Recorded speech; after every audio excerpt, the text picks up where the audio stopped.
Kaya po mga minamahal, narito na po tayo sa pinakamahalagang ito na ating pong banal na gawain. Ito po ang paghihinig ng salita ng ating pinakamamalapang Sus. Kaya inanyahan ko po kayong tumayo bilang pagbibigay galang salita ng ating pinakamamalapang Sus na dadalhin po ng ating mga ralang ating beloved and preacher, beloved brother Edwin Monte. Palakpakan po natin ating pinakamamalapang Sus. Amen. Praise God. Puri po ang ating dakilang Diyos. Hallelujah. God bless you po, my beloved co-preacher, beloved Paul Manzano. Hallelujah. Praise God. Tayo po'y manalangin, mga minamahal. Hallelujah. Let us pray. Hallelujah. Mapagpala po namin, mahal na Panginoon Jesus Diyos, hallelujah. Sa mga oras nito, malapit noon, kami po ay nagpapasalamat, malapit noon sa araw na ito, malapit noon. Hallelujah, sa pag-iingat mo sa amin, malapit noon, kami po ay nakarating ng maluwalhati sa lugar na ito, malapit noon, hallelujah. Malapit, salamat po sa araw na ito, sa pagdiriwang ng kaarawan na ay po bilapis ng Pastor Linis Almeda, malapit noon.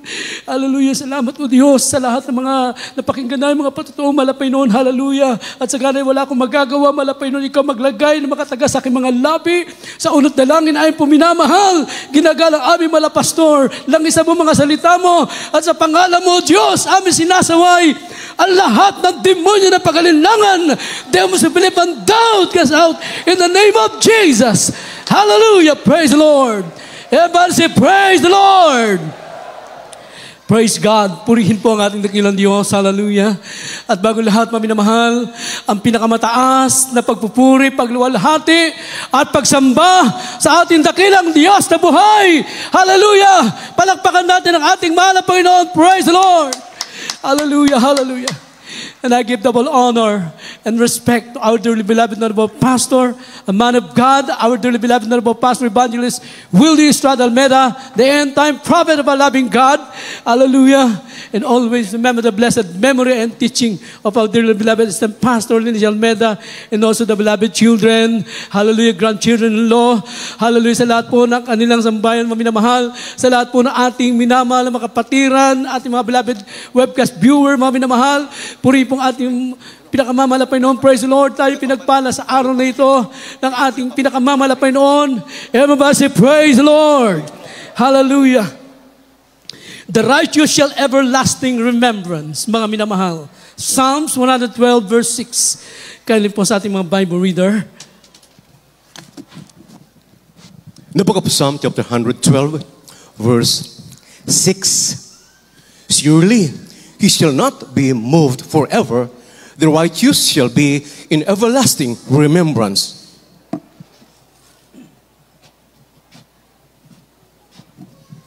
Dito po sa mga awit, 112, kabanatang 112, talatang 6. Sapagat siya hindi makikilos magpakailanman, ang matuwid ay maalalang walang hanggan. Amen. Amen. Purihin ang ating dakilang Diyos. Ang matuwid ay maalalang walang hanggan. At di na ito magbabago, mga minamahal ko. Shall not be moved forever, mga minamahal ko. Hallelujah. Praise God. Today, we will celebrate the birthday of our dearly beloved. Beloved Mama, dear, our beloved Pastor Linis Almeda. Sineselebrate natin ito, inaalala natin ito, mga minamahal ko. Bakit?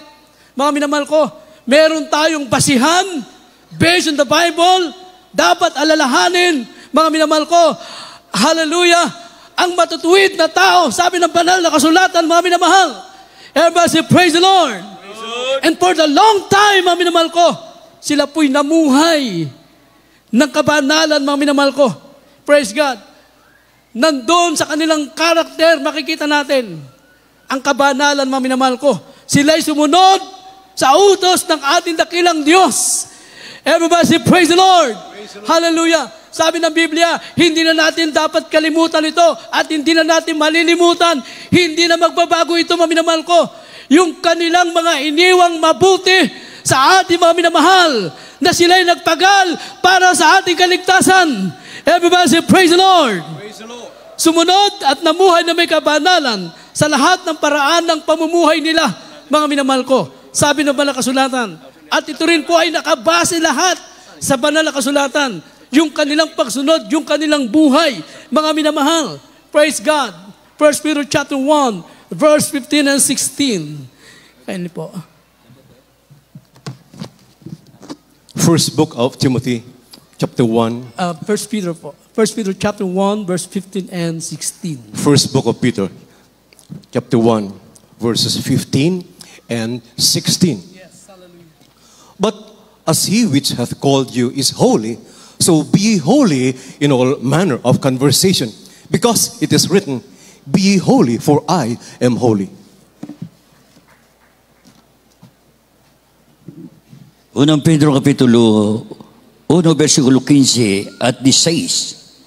Ngunit yamang banal ang sa tumawag, ay magpakabanal naman kayo sa lahat ng paraan ng pamumuhay, sapagkat nasusulat, kayo magpakabanal sapagkat ako'y banal. Amen. Puri naman ang Panginoon. Hallelujah. At ako rin po nagpapabot ng happy birthday, mga minamahal ko, sa ating pong dearly beloved Assistant Pastor Linus Almeida. Purihin ang ating dakilang Diyos. Palakpakan natin ang ating mahal na Panginoon. Sabi ng Biblia, ang kanilang pamumuhay ay sumunod sa kabanalan ng mga minamahal. Praise God. In holy all manner of conversation sa lahat ng pamaraan ng kanilang pamumuhay. Mga minamahal. Hallelujah. Makita natin sa kanila ito, mga minamahal. Tunay na lingkod ng Diyos. Marami ngayon nagsasabi na sila'y mga lingkod ng mahal na Panginoon. Pero makita mo, mga minamahal ko, hindi nila may pamuhay ang sinasabi ng Biblia. Ang kabanalan sa kanila ay hanggang labi lang. Ngunit makita natin sa buhay ng ating beloved ng pastor, mga minamahal, ipinamuhay nila ang sinasabi ng Biblia.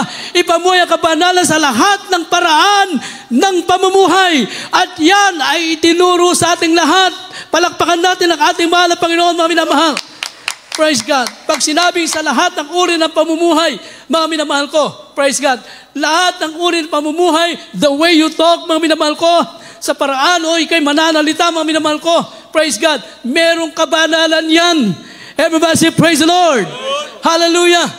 Kaya tayo po mga anak ng Diyos, tinuro na ating dearly beloved honorable pastor, evangelist Wildy Stroud Almeida, the end-time prophet of a loving God, ating beloved ng pastor, mga minamahal, tinuro nila sa atin na tayo po, mga minamahal, ay maging pagpapala lahat ng bibigkasin ng ating mga labi, mga minamahal.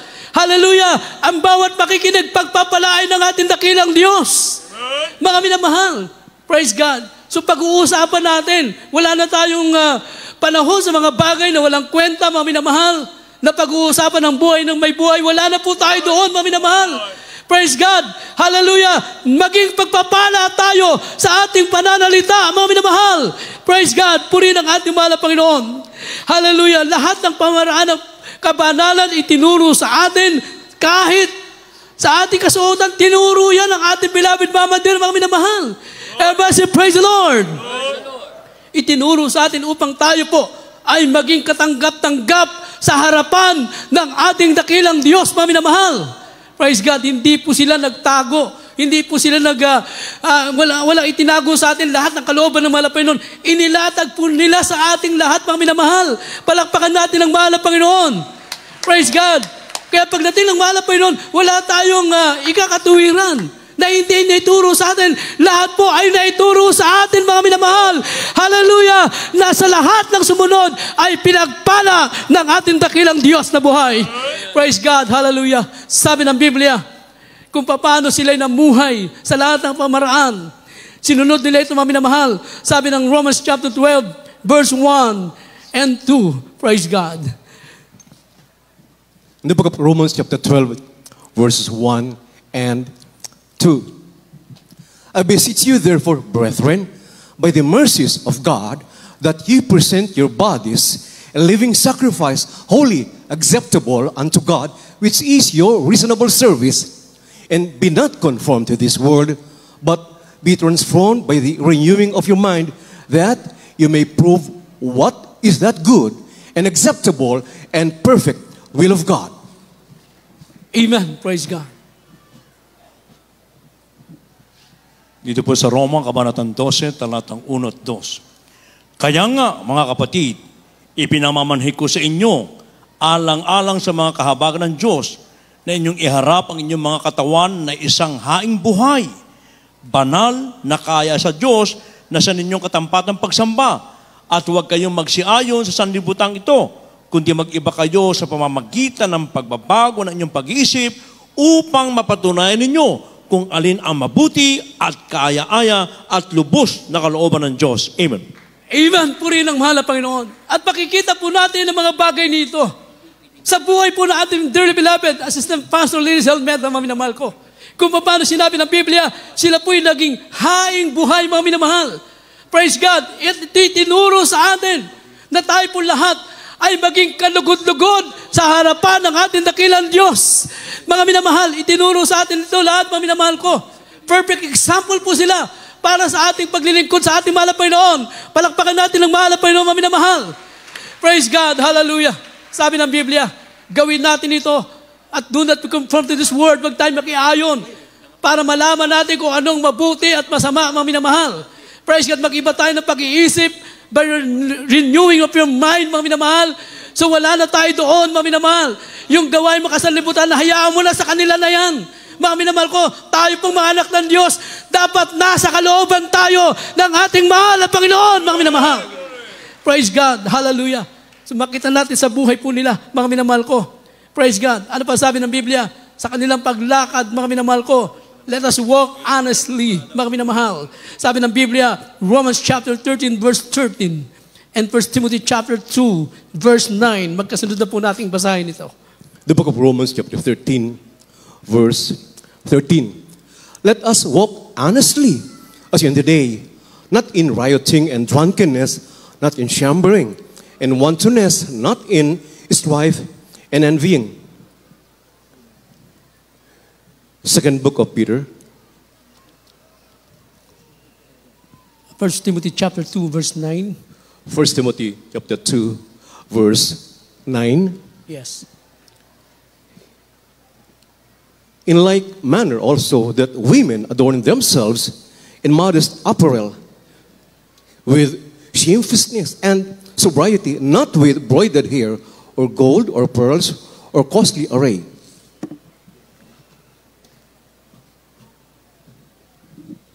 Dito po sa mga taga-Roma, Kapitulo 13, ang talatay 13. Magsilakad tayong mainhin gaya ng sa araw, huwag sa katakawan at paglalasing, huwag sa kahalayan, huwag sa mga pagkaalit at pagkakainggitan. Dito po sa 1 Timoteo Kapitulo 2, ang talatay 9. Gayon din naman ang mga babae ay magsigayak na mainhing damit na may katimtiman at hinahon, hindi ng mahalagang hiyas ng buhok at ginto at o perlas o damit na mahalaga. Yes, amen. Hallelujah. At yan po, mga minamahal, ang mga turo at aral na iniwan sa atin based on the Bible, mga minamahal ko, sa mga aral at mga Bible study na ating beloved Assistant Pastor Linis Almeida, ating beloved Mama Dear, mga minamahal ko. Iniwan sa ating lahat yan, mga minamahal ko. Praise God, hallelujah, na kung paano nakita po natin sa kanilang pumumuhay, ang kanilang tunay na pagsunod, mga minamahal. Hallelujah, naging kalugod-lugod, naging kaya-aya sa harapan ng Diyos. Nasabi ng Biblia, magsilakad tayong mainhin, gaya sa araw, huwag sa katakawan at paglalasing. Mga minamahal ko, huwag sa kalibugan at kahalayan, huwag sa pagkakalitan at pagkakainggitan. Everybody, praise the Lord. Tayo mga anak ng Diyos, wala na po yung inggitan, mga minamahal. Praise God. Kung nakita mo pinagpapalang yung kapatid, mga minamahal, bakit? Maaring siya po ay naging tapat sa paglilingkod sa Diyos. Dahil ang bunga ng katapatan ay pagpapalain ka ng ating dakilang Diyos, mga minamahal. Everybody say, praise the Lord. Huwag sa mga bagay na mahalay, mga minamahal ko. So wala na tayo dyan, mga minamahal ko. Huwag sa paglalasing, mga minamahal.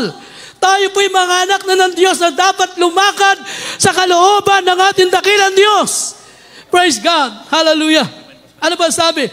Gayon din naman ang mga kababaihan, ang mga babae magsigayak ng mainhing damit na may katimtiman at ninahon, hindi sa mahalagang hiyas ng buhok at ginto o perlas, damit na mahalaga, mga minamahal ko. So makita natin yan sa buhay natin, beloved ng pastor. Napakasimpleng pamumuhay, mga minamahal. Praise God. Hallelujah. Makita natin ang kabanalan sa kanilang buhay, mga minamahal ko, na dapat ito'y tularan, mga minamahal ko, na mga kababaihan. Hallelujah. Sa ating banal na gawain. Everybody say, praise the Lord. Hallelujah. Natunay tayo pinagpala, mga minamahal ko. Lahat ang ito'y nakita natin sa ating dearly beloved Mama Dear, mga minamahal ko. Hallelujah. Praise God. At ito'y kailangan natin sundin, mga minamahal ko. Sundan, mga minamahal ko, sa kanilang mga aral. Ang kanilang mga aral, ito po'y nagbigay at tibay sa atin. Natuto tayo lahat. Mga minamahal ko, kami po bilang manggagawa ng ating mahal na Panginoon, itinuring kami na kasama o kapamilya nila. Tinuring kami mga anak, mga minamahal. Hallelujah, sa kanilang mga aral.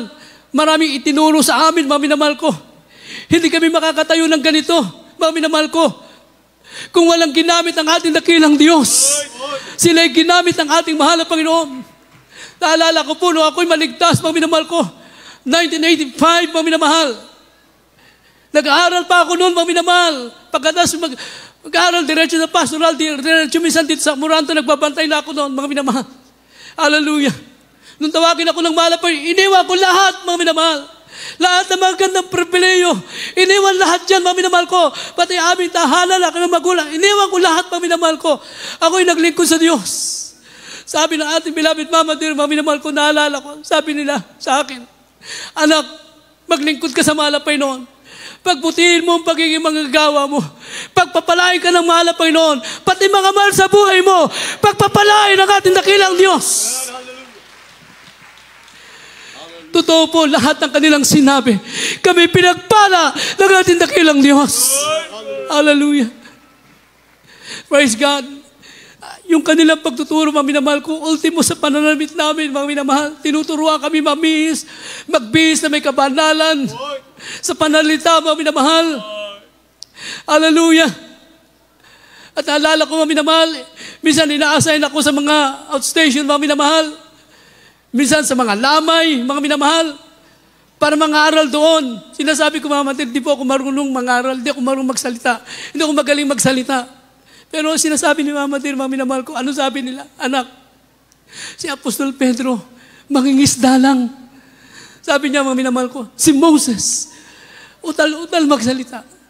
Mga minamahal ko, sabi niya, manalangin ka lang. Darating ang panahon, tuturuan ka ng ating dakilang Diyos.